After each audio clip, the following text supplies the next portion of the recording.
Hello children, today you are going to study a new chapter of class 9, that is motion. Firstly, we will see the basic concepts that is related for this chapter.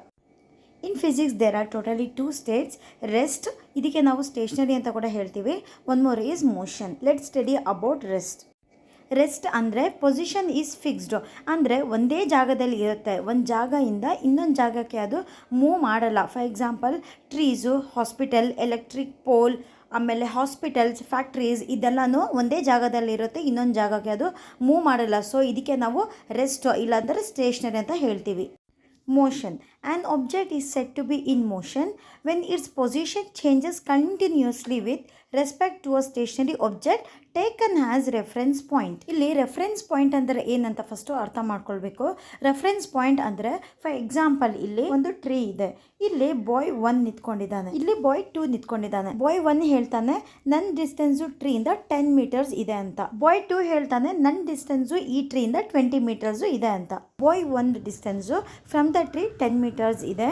ಅದೇ ಥರ boy 2 distance from the tree 20 metres ಇದೆ.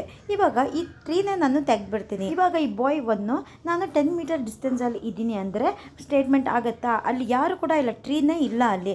ನಾನು 10 metres ಇದ್ದೀನಿ ಅಂದರೆ ಅದು statement ಆಗಲ್ಲ. ಇದೇ ಥರ ಬಾಯ್ 2 ಕೂಡ ನಾನು 20 ಮೀಟರ್ಸ್ ಡಿಸ್ಟೆನ್ಸಲ್ಲಿ ಇದ್ದೀನಿ ಅಂದರೆ ಅಲ್ಲಿ ಯಾವುದು ಪಾಯಿಂಟೇ ಇಲ್ಲ. ಸೊ ಇದಕ್ಕೆ ನಾವು ರೆಫರೆನ್ಸ್ ಪಾಯಿಂಟ್ ಅಂತ ಹೇಳ್ತೀವಿ. ಈ ರಿಫರೆನ್ಸ್ ಪಾಯಿಂಟ್ಗೆ ನಾವು ಒರಿಜಿನ್ ಅಂತ ಕೂಡ ಹೇಳ್ತೀವಿ. ರಿಫರೆನ್ಸ್ ಪಾಯಿಂಟ್ ಅಂದರೆ ಆ ಜಾಗದಿಂದ ಒಂದು ಪೊಸಿಷನ್ನ ಅಟೆಂಡ್ ಮಾಡೋದು. An object is set to be in motion.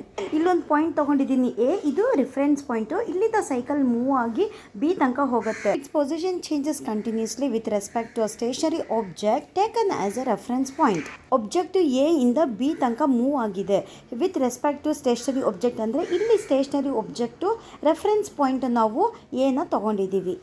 NCERT text ಬುಕ್ಕಲ್ಲಿ ನಿಮಗೆ ತುಂಬ ಎಕ್ಸಾಂಪಲ್ಸ್ ಕೊಟ್ಟಿದ್ದಾರೆ ಮೋಷನ್ದು, like flying of birds, spreading planets around the sun, ಆಮೇಲೆ ನಮ್ಮ ಬಾಡಿಯಲ್ಲಿ ವೇನ್ಸ್, ಆರ್ಟರೀಸ್ ಅಲ್ಲಿ ಬ್ಲಡ್ನ ಫ್ಲೋ ಮಾಡೋದು, ಇದೆಲ್ಲನೂ ಮೋಷನ್ದೇ ಎಕ್ಸಾಂಪಲ್ಸ್. ಮೋಷನಲ್ಲಿ ಇನ್ನೊಂದು ಡೆಫಿನೇಷನ್ ಬರುತ್ತೆ, the phenomenon in which an object changes its position with respect to time. ಯಾವುದೇ ಒಂದು ಆಬ್ಜೆಕ್ಟು ಆ ಪೊಸಿಷನಿಂದ ಮೂವ್ ಆಗುವಾಗ ಟೈಮ್ ತೊಗೊಳುತ್ತೆ. ಒಂದು ಸ್ವಲ್ಪ ತೊಗೊಂಡ್ರೂ ಪರವಾಗಿಲ್ಲ, ಬಟ್ ಟೈಮ್ ತೊಗೊಳುತ್ತೆ. Hope you have understood this concept.